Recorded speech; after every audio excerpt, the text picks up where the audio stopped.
The strange thing about memory is this. Sometimes the people who forget everything still remember the one person the world tried hardest to erase. The crystal chandeliers of the Bellamy house cast warm golden reflections across polished marble floors as Clara Whitmore balanced a silver tray against her hip and moved quietly between tables. Friday nights in Manhattan always sounded the same here. Soft jazz drifting from the piano near the bar. Expensive watches tapping against wine glasses.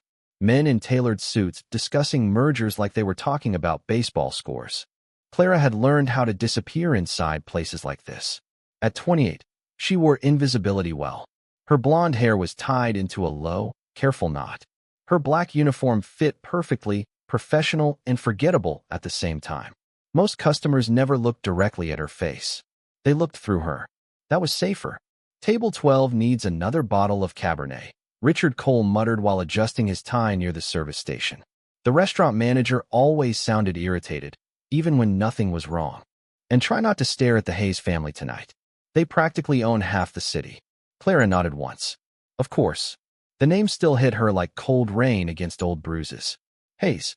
Even after all these years. She picked up the wine bottle carefully, steady hands hiding the sudden tightness in her chest. Across the restaurant, the front doors opened beneath the glow of antique brass lights, and the entire room shifted almost instantly. Conversations softened. Heads turned discreetly. Nathaniel Hayes entered first, tall and composed in a charcoal suit that probably cost more than Clara made in 3 months. At 38, he carried the kind of quiet authority that made people move without being asked. Silver threaded lightly through the dark hair at his temples, giving him the polished appearance of someone permanently photographed for magazines. Beside him walked his mother, Evelyn Hayes, wrapped in an ivory cashmere coat despite the warmth inside the restaurant. Clara noticed the older woman's slow steps immediately. Fragile, careful, like someone walking through fog only she could see. Nathaniel stayed close beside her without touching her arm, watching constantly. Protective without making it obvious. Mrs. Hayes has been struggling lately, one of the servers whispered behind Clara. Memory problems. Clara kept her eyes lowered. She didn't want to hear more. Didn't want to feel that strange pull in her chest already beginning to tighten. Richard himself rushed forward to greet them. Mr. Hayes. Mrs. Hayes. Your private table is ready. Nathaniel offered a polite nod. Evelyn barely responded. Her pale blue eyes wandered across the dining room slowly, uncertainly, as if she were searching for something she had misplaced years ago. Clara turned away before those eyes could land on her. Take care of table 7 too, Richard snapped quietly at her. And smile more. These people pay to feel comfortable. Clara forced the corner of her lips upward. Yes, Richard.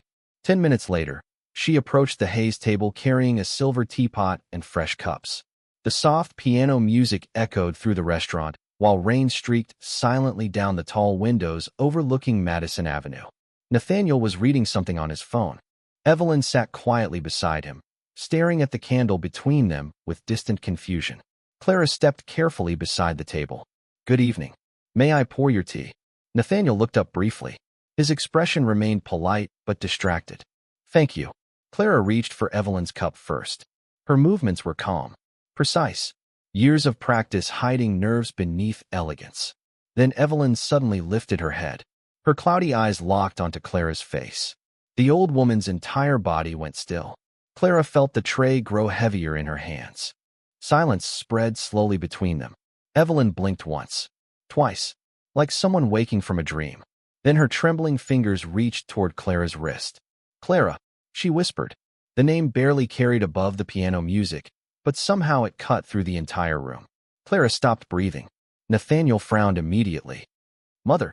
Evelyn's eyes filled slowly with tears. Real tears. The kind that frightened people because they came from somewhere too deep to explain. Clara Whitmore, she said again, stronger this time. Oh my God. The teacup rattled softly against the saucer in Clara's shaking hand. Around them, conversations faded into uneasy silence. Nathaniel stared between the two women, confusion hardening across his face. You know her? He asked carefully. Evelyn never looked away from Clara. They told me she disappeared. Clara felt every eye in the restaurant turning toward her now. Richard froze near the bar. Two women at a nearby table exchanged whispers. Someone dropped a fork in the distance. Nathaniel stood slowly from his chair. Mother, I think you're confused. No. Evelyn tightened her grip gently around Clara's wrist. No, I know this girl. Clara finally found her voice, though it sounded smaller than she intended. Mrs. Hayes. Her throat tightened painfully around the words. I think you've mistaken me for someone else. But Evelyn's expression didn't change. In fact, for the first time since entering the restaurant, the older woman suddenly looked completely awake, completely certain. The world may have forgotten your face, Evelyn whispered softly, tears slipping down her cheeks. But I never forgot your name. The restaurant remained unnaturally quiet long after Evelyn Hayes spoke Clara's name. Even the piano player near the bar had slowed his hands, uncertain whether to continue. Clara could feel every pair of eyes pressing against her like heat beneath stage lights. She lowered the silver teapot carefully onto the table before her trembling fingers gave her away completely. Nathaniel Hayes stood motionless beside his chair, studying her with growing suspicion. Up close, his expression was sharper than she remembered from magazine covers. Intelligent, controlled, the kind of face trained never to reveal confusion. But confusion was there now. Clara saw it in the slight tightening near his jaw. Mother, Nathaniel said gently, though tension hid beneath every word. I think perhaps you are mixing her up with someone from the past. Evelyn slowly shook her head. No. Her voice was fragile, but certain. I remember this face. Clara forced herself to breathe evenly. Mrs. Hayes, I am sorry, but you are mistaken. Richard appeared almost instantly at Clara's side, his polished shoes clicking nervously against the marble floor. He flashed an uncomfortable smile toward the Hayes family. My apologies, Mr. Hayes. She is new here. I am sure this is just a misunderstanding. Clara almost laughed at that. New. She had worked there 11 months. Long enough to memorize the preferences of half the regular customers. Long enough to become invisible. Nathaniel glanced briefly at Richard, then back to Clara. What is your name?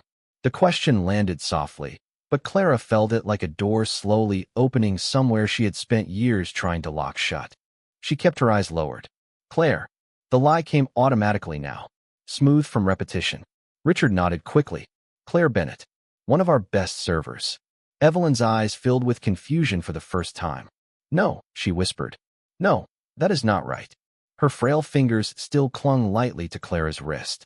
Clara noticed how cold her hand felt. Cold and unsteady. Nathaniel carefully touched his mother's shoulder. Mother, you have been tired lately. Dr. Levin said these moments may happen more often. Evelyn looked up at him with sudden frustration. Do not speak to me like I am already gone. The words silenced him instantly. Clara felt something twist painfully inside her chest. Nathaniel softened immediately. I did not mean that. Evelyn turned back toward Clara again. Your mother used to wear white roses in her hair during charity galas. Clara stopped breathing for half a second. Richard blinked rapidly beside her. Nathaniel's expression changed almost imperceptibly. Not recognition. Curiosity. Dangerous curiosity. Mother, Nathaniel said carefully now. How do you know this woman? Evelyn's eyes drifted somewhere far away. She used to run through the Whitmore Gardens barefoot when she was little, even in the rain.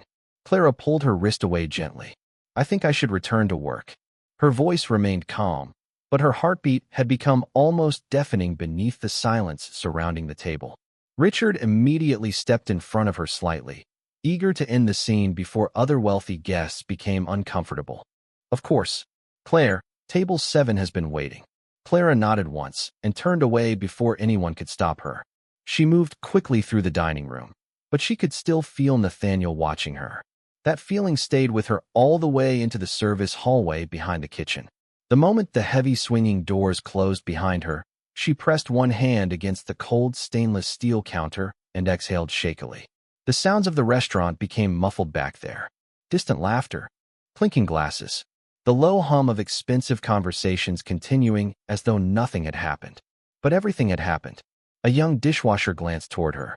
You okay? Clara forced a nod. Fine. She was not fine. She had spent nearly 10 years building a life where the name Whitmore no longer existed. 10 years learning how to survive without invitations, headlines, trust funds, or sympathy. 10 years becoming smaller on purpose. And in less than 30 seconds, An elderly woman with fading memories had shattered all of it with a single sentence. The service door pushed open behind her. Richard entered immediately, lowering his voice. What the hell was that? Clara stared down at the coffee stains near the edge of the counter. Nothing. Do not insult me. His nervous irritation returned full force now that they were alone. Do you know who those people are? Yes. Richard folded his arms tightly. Then tell me why Mrs. Hayes thinks you belong to some billionaire family. Clara reached for another tray simply to keep her hands occupied. She is confused. Richard studied her face for a long moment. You do not sound confused.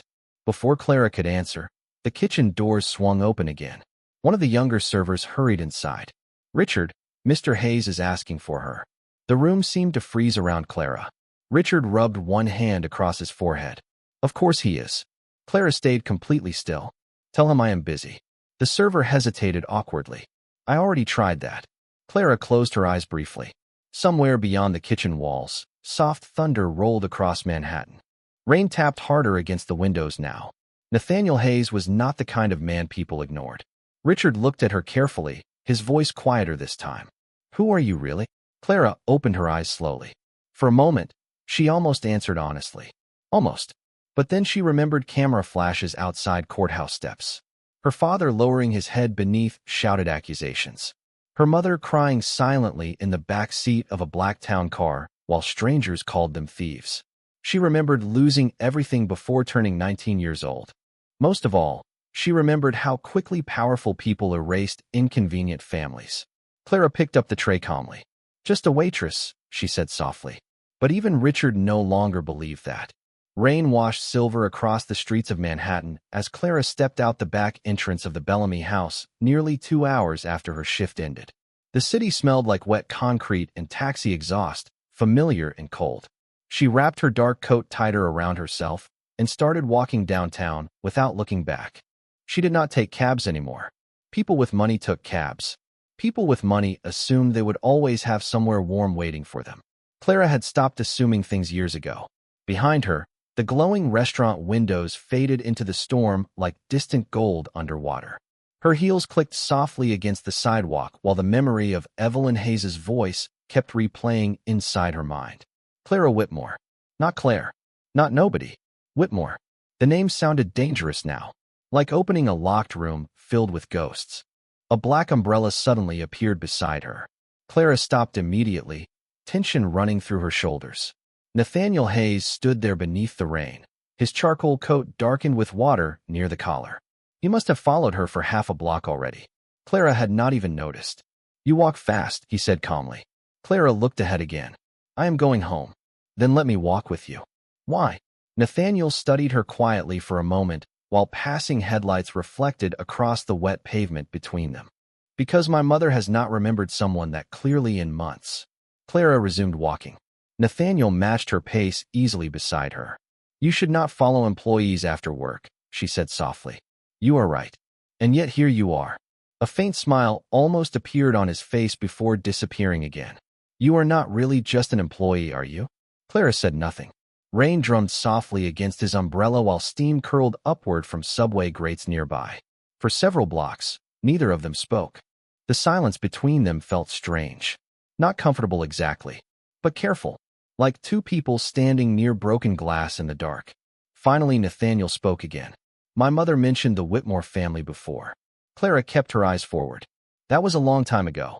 You know them? Clara almost laughed at the question. Know them? As if they still existed somewhere beyond old newspaper archives and whispered conversations at charity dinners. Nathaniel watched her closely now. When I was younger, my father used to mention Charles Whitmore constantly. He called him brilliant. Clara's footsteps slowed slightly at the sound of her father's name. No one had spoken it aloud around her in years. Brilliant men still lose everything, she said quietly. Nathaniel noticed the change in her voice immediately. So you did know him. Clara stopped walking beneath the awning of a closed bookstore. Rain poured heavily off the edges above them. Across the street, a neon diner sign buzzed softly in blue and red. She looked exhausted suddenly. Not physically. Older than that. You should go back to your family, Mr. Hayes. Nathaniel did not move. My mother cried when she saw you. Clara looked away. She is ill. No. His voice lowered slightly. She was certain. Clara folded her arms tightly against the cold. Certain people spent years making sure the Whitmore name disappeared. Nathaniel stared at her. There it was. Not confirmation exactly, but close enough to make his pulse shift unexpectedly beneath his calm expression. Why? He asked softly. Clara smiled then, but there was no warmth in it. Only tiredness. Because powerful people survive by deciding who gets blamed. Thunder rolled somewhere far above the city. Nathaniel studied her face carefully now. The more he looked, the stranger this felt. He remembered seeing photographs years ago beside financial headlines, while sitting in his father's office waiting for meetings to end. A younger girl with blonde hair, standing beside politicians and donors. A family destroyed publicly almost overnight. Fraud accusations. Federal investigations. Bankruptcy. Social ruin. He had been 26 at the time and too busy building his own career to care much about another scandal in Manhattan. But standing here now beside this quiet waitress in the rain, something about those memories felt wrong. Incomplete. Clara looked toward the traffic moving slowly through the storm. Good night, Mr. Hayes.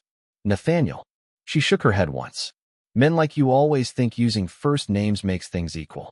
The words landed harder than he expected. Clara stepped away from the awning and back into the rain before he could answer. Nathaniel watched her walk down the block beneath the city lights until she disappeared into the crowd near the subway entrance. He remained there for several seconds afterward, listening to the rain strike the pavement. Then his phone buzzed inside his coat pocket. Nathaniel answered immediately. How is she? He asked. His mother's caretaker sounded relieved.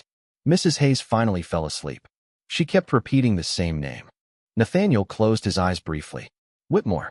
Yes. Silence stretched between them. She asked if the girl was safe.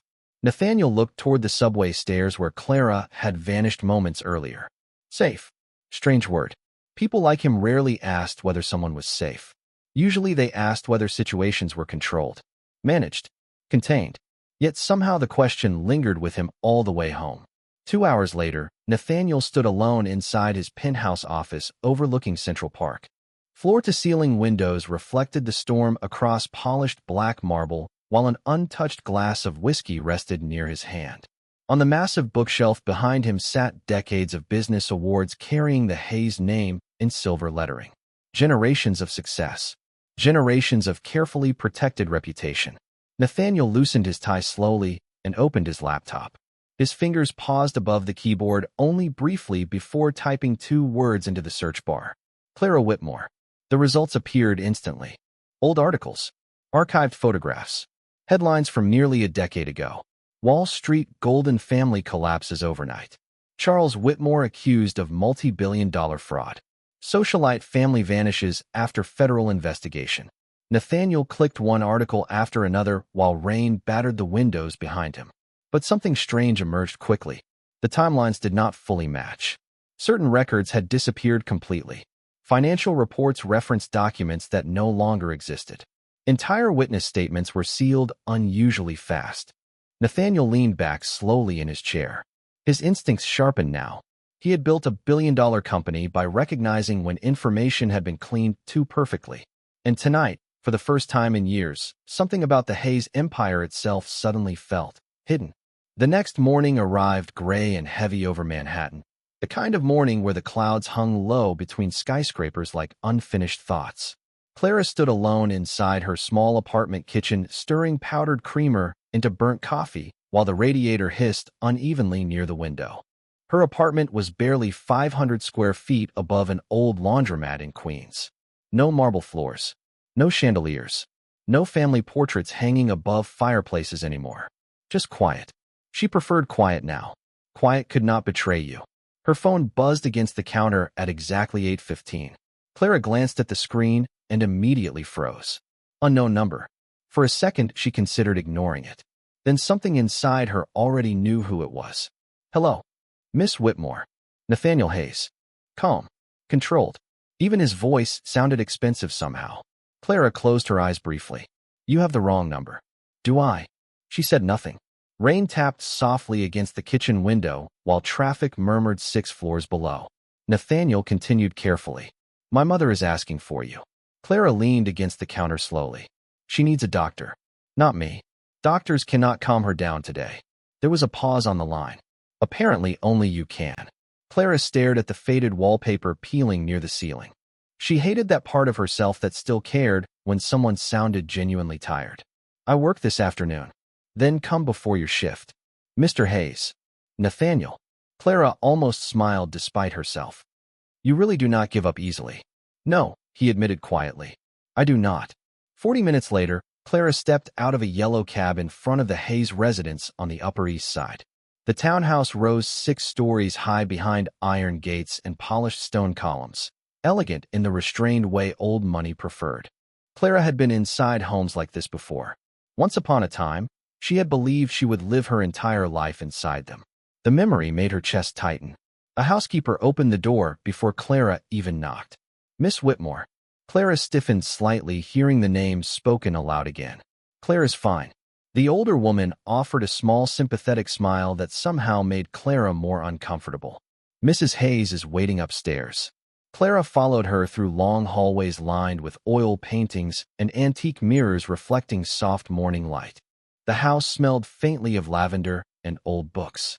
Somewhere upstairs, classical piano music drifted quietly through hidden speakers. Everything about the home whispered stability, legacy, permanence, things Clara no longer trusted. Nathaniel stood near the library doors when she arrived. He had removed his suit jacket, and for the first time since meeting him, he looked less like a corporate photograph and more like an exhausted son. Thank you for coming.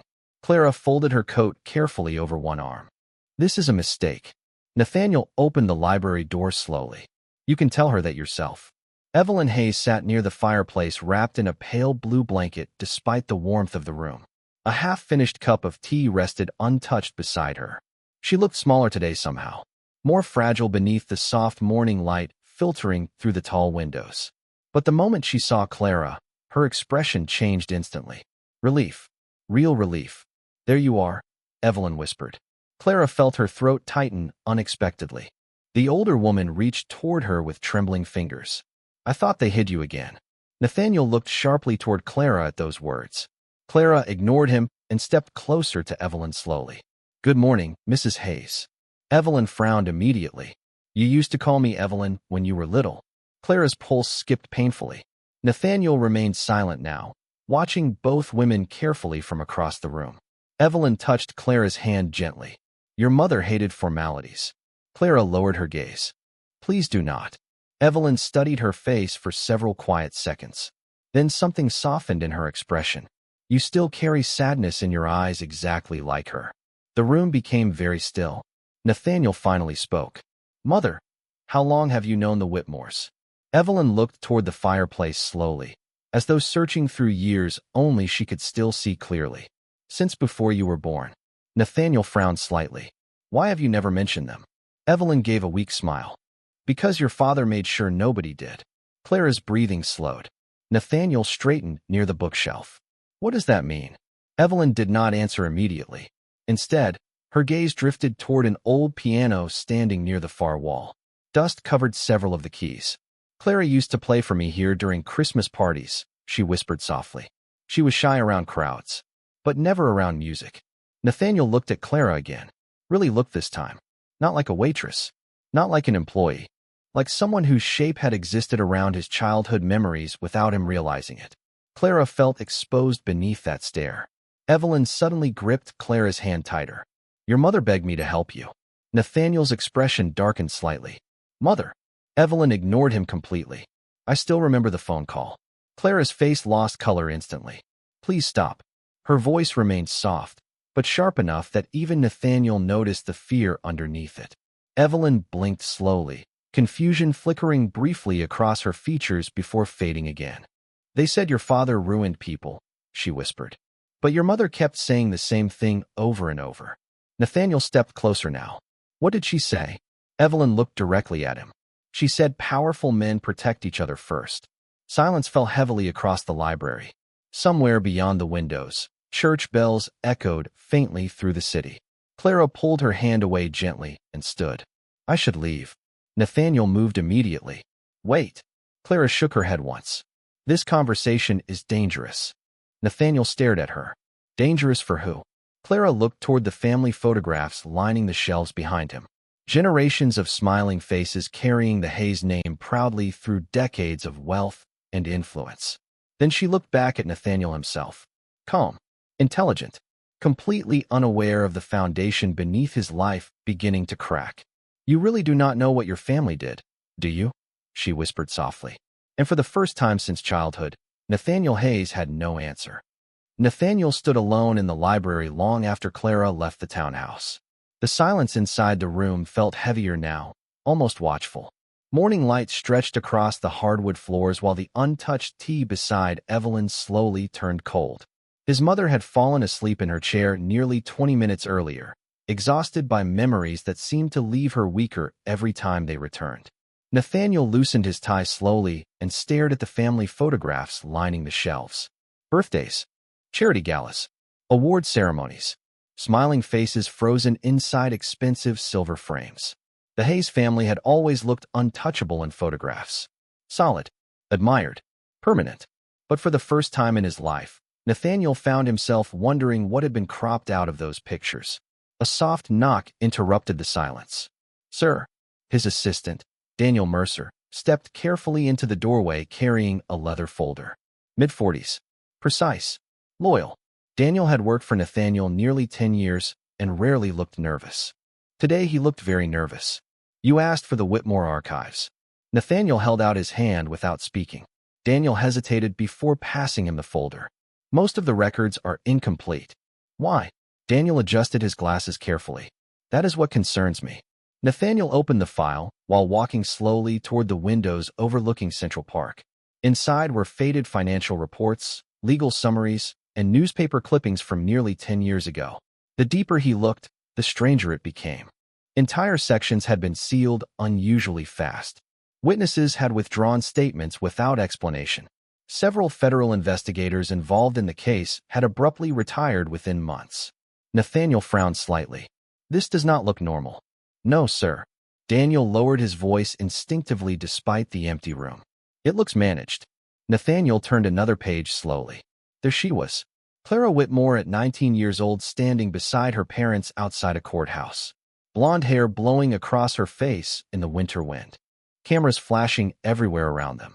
Even in the old photograph, she looked terrified but composed at the same time. Like someone trying not to collapse publicly. Nathaniel studied the image longer than he intended. What happened to them after this? Daniel exhaled quietly. Charles Whitmore died 3 years later. Nathaniel looked up sharply. What? Heart failure according to the records. Daniel paused briefly. His wife passed away less than a year afterward. The room grew still again. Nathaniel looked back down at the photograph in his hands. Clara had lost both parents before turning 23. Completely alone. He remembered her tiny apartment building in Queens now. The worn coat. The exhausted look in her eyes every time the Whitmore name surfaced. Nathaniel closed the folder slowly. And my father? Daniel hesitated longer this time. Your father chaired the emergency review board during the scandal. Nathaniel's jaw tightened. Meaning? Meaning Hayes Global absorbed most Whitmore assets immediately after the collapse. Silence. Thick and uncomfortable. Daniel spoke carefully now. Sir, there is something else. Nathaniel looked toward him. Daniel swallowed once before continuing. Several board members who testified against Charles Whitmore were later promoted inside Hayes Global. Nathaniel stared at him without blinking. Are you suggesting my father destroyed them intentionally? Daniel lowered his eyes. I am suggesting powerful companies rarely let crises go to waste. Nathaniel turned toward the windows again, while Manhattan moved below him in cold gray motion. Taxis. Steam. Thousands of strangers carrying private grief through crowded streets. Somewhere out there, Clara was probably preparing for another shift at the restaurant while carrying the weight of a destroyed family name on her shoulders. And somehow his own family stood at the center of it. His phone buzzed suddenly against the desk. Richard Cole. Nathaniel answered immediately. Mr. Hayes, Richard said nervously. I apologize for bothering you, but there has been an issue. Nathaniel's voice cooled instantly. What kind of issue? Richard hesitated. One of our regular investors recognized Miss Whitmore tonight. Nathaniel straightened slowly. And he made some comments in front of staff. Nathaniel's expression hardened. What comments? Richard lowered his voice further. About her father. About thieves raising thieves. Nathaniel felt something sharp move through his chest unexpectedly. Anger. Clean and immediate. Where is she now? Still working. Nathaniel grabbed his coat without another word. 25 minutes later, he stepped into the Bellamy house as low jazz drifted softly through the dining room. The restaurant looked elegant as always. Crystal light. White tablecloths. Expensive laughter. But Nathaniel noticed Clara immediately near the bar carrying a tray of champagne glasses with perfectly steady hands. Too steady. A silver-haired man sitting near the center booth laughed loudly while speaking to another investor. Imagine falling from a penthouse to carrying drink orders. Several guests smiled awkwardly without responding. Clara kept walking as though she had not heard him. Nathaniel watched her carefully. No reaction. No visible humiliation. Nothing except the slight tightening of her fingers around the tray. Richard appeared beside Nathaniel instantly. I tried stopping him. Nathaniel ignored him and walked directly toward the investor's table. The man looked up with surprise. Nathaniel, good to see you. Nathaniel's expression remained calm enough to frighten people. I was under the impression Bellamy House served dinner, not public executions. The table fell silent instantly. The investor laughed awkwardly. It was only conversation. Nathaniel glanced toward Clara across the room. She never looked up once. Then perhaps improve the quality of your conversations. The man's smile disappeared completely. Around them, nearby guests lowered their eyes into wine glasses and menus. Quiet embarrassment spread across the dining room like smoke. Nathaniel turned away before anyone could answer and walked toward the service hallway where Clara had disappeared moments earlier. He found her alone beside the coffee station refilling cups with mechanical precision. She did not look surprised to see him.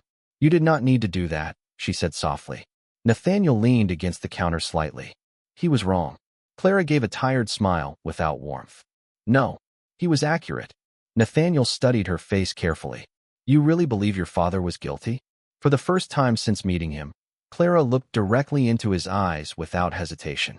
I believe innocent people do not usually lose everything overnight unless someone more powerful needs them to. Nathaniel had negotiated billion-dollar deals without flinching. He had dismantled competitors twice his age before breakfast meetings. But standing there beneath the fluorescent kitchen lights while a waitress quietly dismantled the foundations of his family's history with a single sentence, he realized something terrifying. He was beginning to believe her. 3 nights later, Manhattan glittered beneath a cold December sky, while black luxury cars lined the entrance of the Bellamy house one after another. Inside, the annual Hayes Foundation Winter Gala had transformed the restaurant into something even more extravagant than usual. Crystal candles flickered against towering arrangements of white orchids. A string quartet played softly near the marble staircase while senators, investors, and old money families moved through the ballroom wrapped in silk and polished smiles. Clara adjusted the cuff of her black uniform near the service station and tried not to look at the guest list again. Hayes Foundation. Of course Nathaniel Hayes would be there. Of course the city would gather around him like planets around gravity. Richard paced nervously nearby while speaking into his headset. No mistakes tonight, he whispered sharply to the staff. These people donate more money in one evening than this restaurant earns in 6 months. Clara lifted a silver tray filled with champagne glasses. Understood. Richard stopped her before she walked away. For the first time since she had worked there, his voice softened slightly. You do not have to stay if this is too much. Clara looked at him calmly. I need the hours. Richard nodded once, though guilt flickered briefly across his face. He had spent nearly a year treating her like background furniture. Yet now he watched her carefully, as though afraid she might suddenly disappear again. Across the ballroom, Nathaniel Hayes stood surrounded by investors beneath the glow of a massive chandelier. He wore a black tuxedo with effortless precision, but his attention drifted constantly through the room instead of toward the conversations around him. Clara noticed immediately when his eyes found her near the champagne tower. He did not look away this time. Neither did she. The quartet music swelled softly around the ballroom, while servers moved silently between clusters of powerful guests. Clara kept her posture steady, calm, invisible. But invisibility became impossible 20 minutes later when a familiar voice cut through the room. Well, if it is not the Whitmore girl. Clara froze beside table 14. The voice belonged to Victor Langley, one of the oldest members of the Hayes Foundation board. 70 years old, silver-haired, expensive cufflinks glinting beneath the chandelier light. He sat surrounded by several wealthy donors, now watching with sudden interest. Clara recognized him instantly. He used to visit her family's estate during summer charity events years ago. She remembered him laughing beside her father near the pool while orchestra music drifted across the gardens. Back when everyone still pretended loyalty meant something. Victor leaned back slowly in his chair while studying Clara with open amusement. I almost did not recognize you without the penthouse and private drivers. Several guests shifted uncomfortably. No one interrupted him. Clara kept both hands steady around the tray. Would you care for more champagne, sir? Victor chuckled softly. Still polite. Your mother was always elegant, too. Even during the investigation. The room quieted slightly around them now. Nathaniel looked up immediately from across the ballroom. Clara felt every eye turning toward her again. Always watching.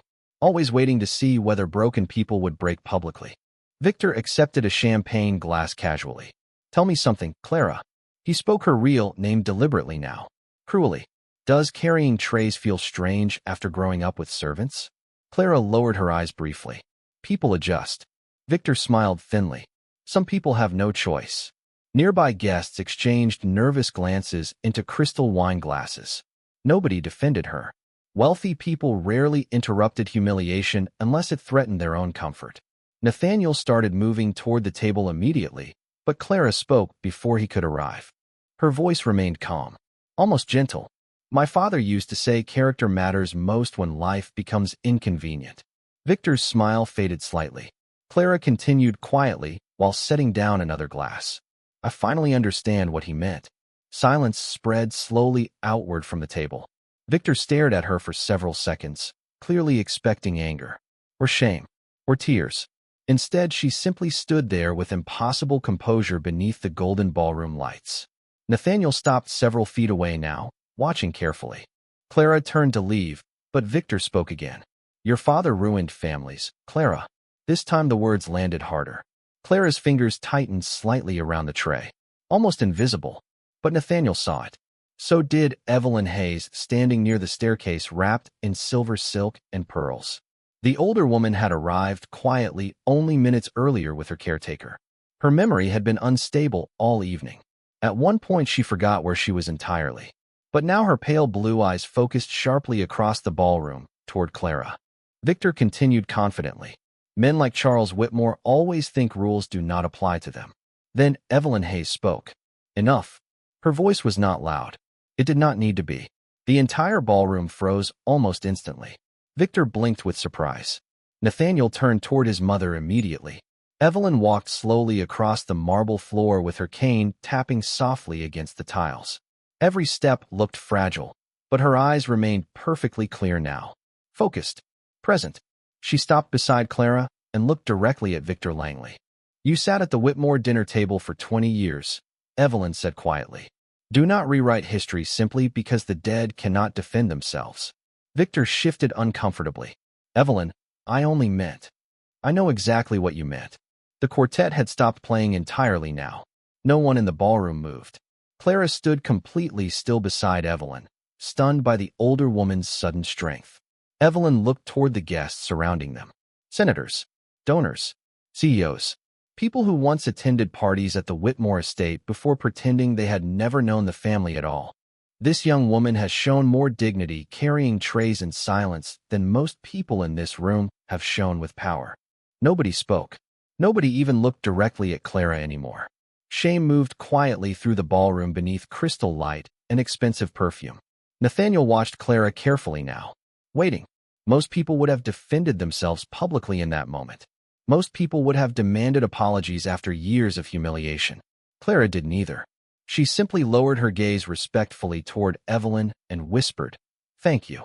That was all. No speech, no revenge, no triumph. And somehow that silence made the entire room feel smaller. Victor Langley looked away first. Nathaniel felt it then with sudden painful clarity. Clara Whitmore had walked into a room filled with the most powerful people in Manhattan, carrying nothing except quiet dignity. And somehow every person there suddenly looked weaker than she did. Snow began falling over Manhattan just after midnight. soft white flakes drifting between skyscrapers while the city lights blurred beneath winter fog. Inside the Hayes townhouse, most of the gala guests had already gone home. The silence afterward felt strange, like the house itself was exhausted from pretending all evening. Nathaniel stood alone in his father's old office on the second floor, staring at a wall of leather-bound books while a fire crackled quietly nearby. He had not touched the glass of bourbon sitting untouched beside him for almost an hour. Victor Langley's words kept replaying in his mind. So did Clara's silence afterward. She never defended herself, never begged for sympathy, never tried to explain the destruction of her family. She simply carried humiliation the way some people carried winter coats. Quietly, like she had grown used to the weight. A soft knock interrupted the room. Evelyn stood in the doorway wrapped in a cream-colored shawl, looking smaller than usual beneath the dim light. "You should be sleeping," Nathaniel said gently. Evelyn smiled faintly. "At my age, sleep becomes optional." Nathaniel moved quickly to help her into the office, but Evelyn waved him away with quiet stubbornness. She lowered herself carefully into the armchair beside the fireplace while snow drifted silently beyond the tall windows. For several moments, neither of them spoke. Then Evelyn looked toward the old mahogany desk in the corner of the room. "Your father kept secrets there." Nathaniel frowned slightly. "What kind of secrets?" Evelyn stared into the fire. "The kind rich men convince themselves are necessary." Nathaniel followed her gaze toward the desk. It had belonged to his father for over 30 years. Massive, immaculate, locked almost constantly during his childhood. Nathaniel remembered standing outside this office as a boy waiting for attention that rarely came. Business always came first. Reputation second. Family somewhere after that. Evelyn reached slowly into the pocket of her shawl and removed a small silver key. Her hand trembled slightly as she held it toward him. "I should have done this years ago." Nathaniel accepted the key carefully. "Mother." Evelyn looked up at him with sudden clarity. "You deserve the truth before I forget it forever." The room seemed to grow colder despite the fire. Nathaniel crossed slowly toward the desk and unlocked the bottom drawer. Inside sat stacks of old financial documents, sealed envelopes, and one small cassette tape labeled only with a date from nearly 10 years ago. December 14th, Nathaniel's pulse slowed. Evelyn closed her eyes briefly. "Play it." Nathaniel stared at the tape recorder sitting beneath the bookshelf nearby. Ancient, dust-covered. He inserted the cassette carefully, and after a sharp burst of static, a woman's voice filled the office. Soft, trembling slightly. "Clara's mother. If anyone ever hears this." Silence crackled through the speakers for several seconds. Nathaniel felt his chest tighten unexpectedly. Charles did not steal that money. Evelyn lowered her eyes into her lap. The recording continued. They needed someone to blame before the merger collapsed. They told him signing the statement would protect employees and investors from panic. They promised it would stay private. Nathaniel slowly sat down beside the desk. Every sound inside the room suddenly felt distant beneath the blood rushing in his ears. Clara's mother's voice shook harder now. But once the board realized Hayes Global could absorb Whitmore assets during the crisis, the tape paused briefly beneath static. Then came the sentence that changed everything. "They sacrificed my husband to protect the company." Nathaniel looked toward his mother slowly. Evelyn's eyes filled with tears. "Your father knew?" Nathaniel whispered. Evelyn nodded once. "Barely. Painfully. I begged him to stop it." Nathaniel stood abruptly and walked toward the windows while snow spiraled beyond the glass in silent white storms. His reflection stared back at him now. Hayes. Powerful. Respected. Built on foundations he suddenly no longer understood. Behind him, Clara's mother's voice continued through the tape recorder. "If something happens to us, please." Her breathing caught shakily. "Please do not let them destroy Clara too." The recording ended with soft static before clicking silent. Nathaniel remained motionless beside the windows. Evelyn finally spoke quietly. "Your father convinced himself he was protecting thousands of jobs." Nathaniel laughed once under his breath. Empty. Disbelieving. "So he destroyed one family to save a corporation." Evelyn wiped at her eyes carefully. "That is how powerful people explain cruelty to themselves." Nathaniel closed his eyes briefly. Suddenly memories from childhood returned differently now. His father's sudden promotions after the Whitmore collapse. The new acquisitions. The silent tension whenever the Whitmore name appeared in newspapers. even Evelyn avoiding certain charity events afterward. It had all been there, hidden in plain sight. And Clara had carried the consequences alone for nearly 10 years while serving drinks to the same society that erased her family. Nathaniel opened his eyes slowly. Does she know about this tape? Evelyn shook her head. No. Silence settled heavily across the office again. Nathaniel looked down at the cassette in his hand. Such a small object to carry so much destruction. Evelyn studied her son carefully now. What will you do? Nathaniel did not answer immediately. Outside, snow continued falling over Manhattan in complete silence. Finally he spoke. The truth. Evelyn smiled sadly. Truth costs more than money in families like ours.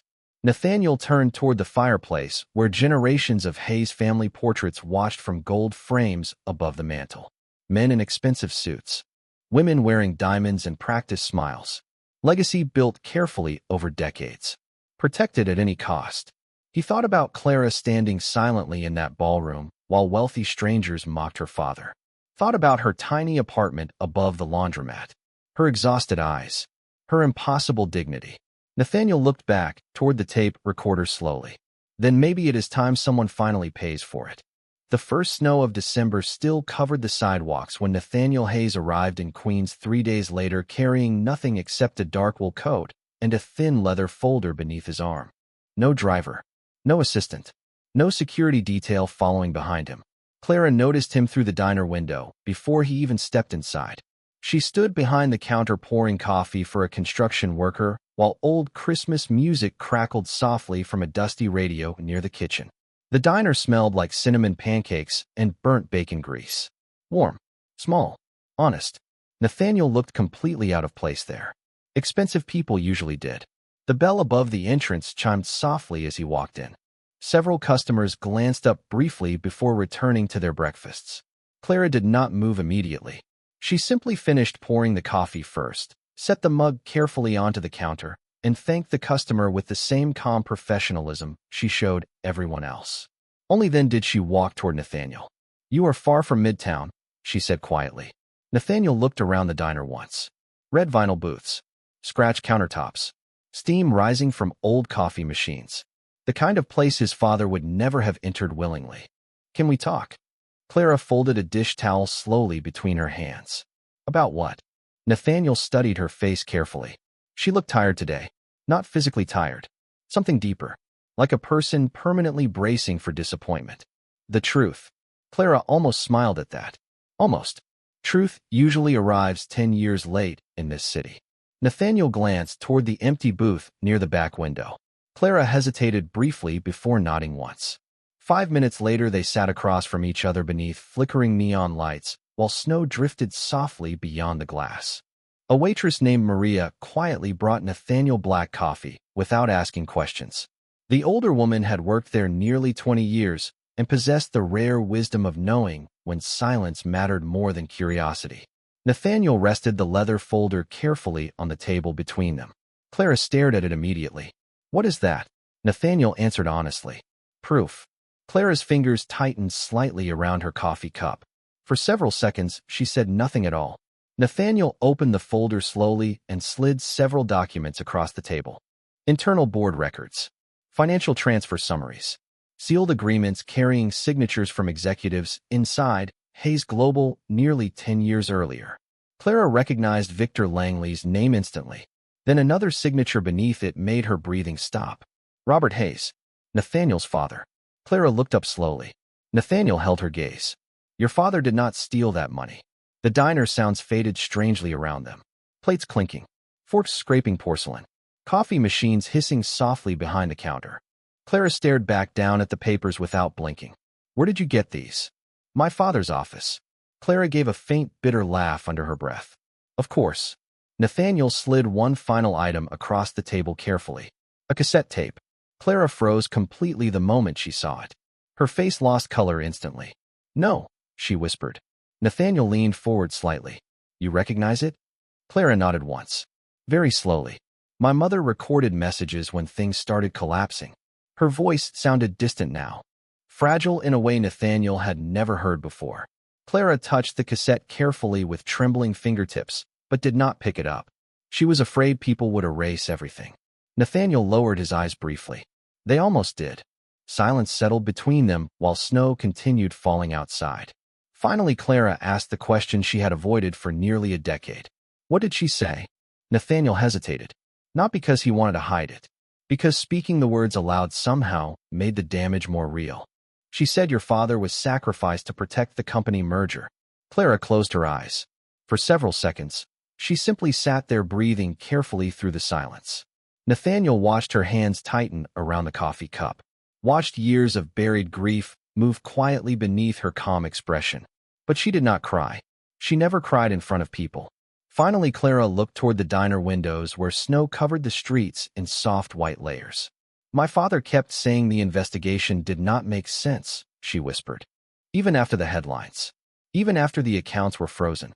He still believed someone would fix it. Nathaniel listened without interrupting.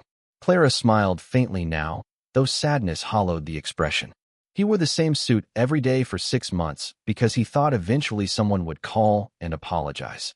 Her fingers brushed lightly against the cassette tape. Instead, they stopped answering his calls. Nathaniel felt shame settle heavily inside his chest. Not personal guilt exactly. Something worse. Inherited guilt. The kind passed quietly through generations of powerful families while nobody spoke about the cost. Clara looked back at him carefully. Why are you doing this? Nathaniel answered honestly because anything less would insult her intelligence. Because my family destroyed yours. Clara shook her head once. No. Nathaniel frowned slightly. Clara's voice remained calm. Your family protected itself. Families like yours always do. The words were not angry. Somehow that made them hurt more. Nathaniel looked down briefly at the untouched coffee cooling beside his hands. That does not make it right. Clara studied him quietly now. Really studied him. The expensive coat. The tired eyes. The man raised inside privilege, suddenly standing in a diner, trying to carry truths larger than himself. Most rich men only apologize when they fear consequences, she said softly. You came alone. Nathaniel gave the smallest nod. I did. Another long silence passed between them. Then Clara finally picked up the cassette tape carefully, like it contained something alive. You know what the strange part is? She whispered. Nathaniel looked toward her. Clara stared down at the tape in her hands. I spent years wishing someone would prove my father innocent. Her eyes glistened faintly beneath the diner lights now. But now that it finally happened, he is still gone. Nathaniel had negotiated billion-dollar settlements without emotion. He had watched competitors collapse publicly and felt nothing. But sitting across from Clara Whitmore, while she held the last remaining piece of her mother's voice inside a small Queen's diner, suddenly made all the wealth attached to his last name feel unbearably small. Clara carefully placed the cassette back into the folder. Then she looked at Nathaniel with quiet exhaustion. What happens now? Snow drifted silently against the window beside them while Nathaniel answered the only way he could. Now, he said softly, I stopped pretending the truth belongs buried. By early February, Manhattan had already moved on to its next scandal. Financial news cycles always moved quickly when powerful people wanted them to. But this time, the headlines did not disappear quietly. Hayes Global releases internal records from decade old Whitmore case. Board members implicated in corporate cover-up. Charles Whitmore cleared of fraud allegations after posthumous review. The city reacted the way cities always did. Public shock. Private panic. Old photographs resurfaced online. Former investors suddenly claimed they had always doubted the investigation. Journalists who once destroyed the Whitmore family now called the story tragic. Clara ignored all of it. On a gray Tuesday morning, she stood behind the counter at the diner refilling sugar dispensers while snow melted slowly along the sidewalks outside. The television near the kitchen played financial coverage at low volume. Nathaniel Hayes appeared briefly on screen, leaving a press conference downtown. Reporters shouted questions while camera flashes exploded around him. Mr. Hayes, are more executives stepping down? Did your father knowingly authorize the cover-up? Will the Whitmore family receive compensation? Nathaniel never answered publicly anymore. He simply walked through the storm of microphones with the same quiet expression he had worn for weeks. Clara switched the television off without emotion. Maria glanced toward her carefully while wiping coffee mugs beside the sink. That man has not stopped fighting for you. Clara folded another stack of napkins. He is fighting his own conscience. Maria smiled softly. Sometimes that is the same thing. Clara said nothing. 3 weeks later, another package arrived at her apartment building. No expensive wrapping. No grand gestures. Just a simple manila envelope with her name written neatly across the front in Nathaniel's handwriting. Inside sat a property deed. Clara stared at it for several seconds before understanding what she was looking at.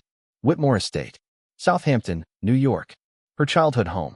Restored under her legal ownership. There was no note attached. No speech about redemption. Just one final document beneath the deed. The Hayes Foundation Educational Trust. Renamed the Eleanor and Charles Whitmore Scholarship Fund. Clara lowered herself slowly onto the edge of her small couch, while late afternoon sunlight faded across the apartment walls. For nearly 10 years, she had imagined revenge would feel loud, dramatic, triumphant. Instead, it arrived quietly inside a plain envelope while the radiator hissed beside her window. Her phone buzzed softly moments later. Nathaniel. Clara stared at the screen for a long time before answering. You should not have done that, she said quietly. Nathaniel's voice sounded tired. More human now than when she first met him beneath the chandeliers of Bellamy House. It belonged to your family. Clara looked down at the deed resting in her lap. You cannot erase 10 years with paperwork. I know. Silence settled between them. Then Nathaniel spoke again. I am not trying to buy forgiveness. Clara believed him. That was the dangerous part. She walked slowly toward the apartment window while snow drifted across Queens in soft gray spirals. Victor Langley resigned yesterday, Nathaniel said quietly. 3 other board members followed him. Clara closed her eyes briefly. Once upon a time, news like that would have satisfied her. Now it only made her tired. And your family? Nathaniel exhaled softly. Some truths cost more than people expect. Clara leaned against the cold glass. Was it worth it? There was a long pause on the line. Ask me that 10 years from now.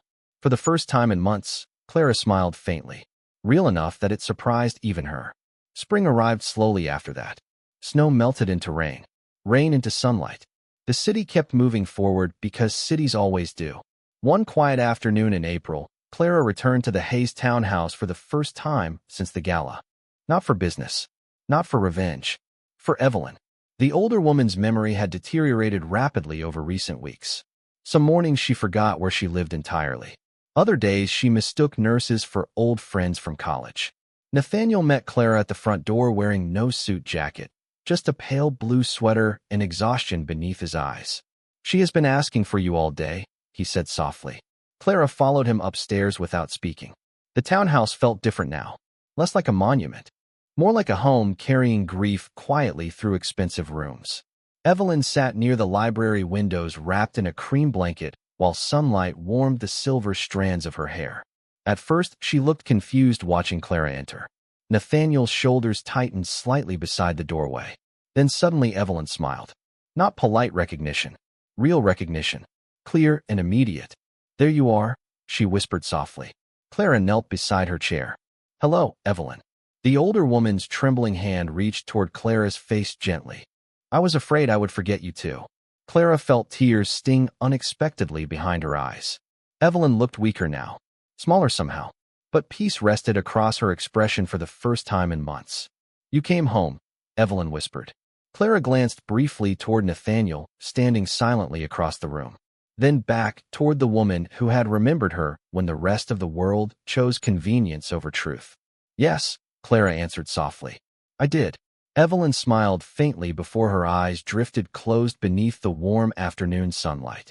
Clara remained beside her quietly while the grandfather clock ticked softly somewhere down the hall. Nathaniel watched from the doorway without interrupting. No reporters, no headlines, no speeches, just silence filling an old library where too many secrets had once lived. After several minutes, Evelyn opened her eyes one final time and looked directly at Clara. Her voice came barely above a whisper now. Welcome back, Miss Whitmore. Clara lowered her head slowly as tears finally slipped free after nearly 10 years. Outside the library windows, spring sunlight spread quietly across Manhattan, while somewhere below, the city continued rushing forward without noticing that inside one quiet room, a forgotten name had finally been returned to the person who deserved it.